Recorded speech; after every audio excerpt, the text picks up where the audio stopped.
21 సీట్లు ఉన్న జనసేన, 11 సీట్లు ఉన్న వైసీపీకి ప్రతిపక్ష హోదా ఎలా వస్తుంది?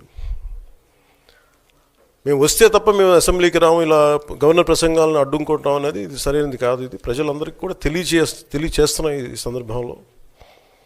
అందుకని ఇది భవిష్యత్తులో కూడా మేము కోరుకునేది వైసీపీ నాయకుల్ని, మీకు ప్రతిపక్ష హోదా ఇవ్వకపోయినా ప్రజలు మీకు 11 సీట్లు ఇచ్చారు, దాన్ని గౌరవించి మీరు అసెంబ్లీకి రండి. మీ స్థాయికి తగ్గట్టుగా మీకు మీకు ఎన్ని ప్రశ్నలు అడగాలో దాన్ని తగ్గట్టుగా ఇస్తారు మీకు.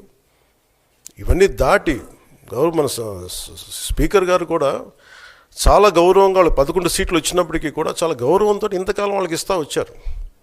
ప్రశ్నోత్తరాల సమయంలో కూడా ఆయనకి ఇచ్చారు. గతంలో కూడా ఇవన్నీ ఆయన రావడానికి కూడా ఆయన ఎలా రావాలి, ఏం చేయాలి, దానికి కూడా చాలా ఏమాత్రం ఇబ్బంది పెట్టకుండా గతంలో కూడా చేశారు. ఫస్ట్ మీరు మనకి గవర్నమెంట్ ఫామ్ అయిన తర్వాత కూడా వీటిని దృష్టిలో పెట్టుకొని వైసీపీ కొంచెం హుందాగా వ్యవహరించాల్సిన అవసరం ఉంది. వైసీపీ నాయకులకు కూడా మీకు బాధ్యత ఉంది.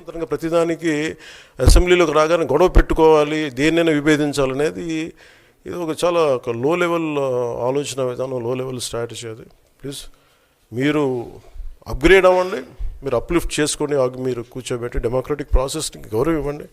మనస్ఫూర్తిగా వైసీపీ నాయకులకి ఇది నా విన్నపం, నా విజ్ఞాపన.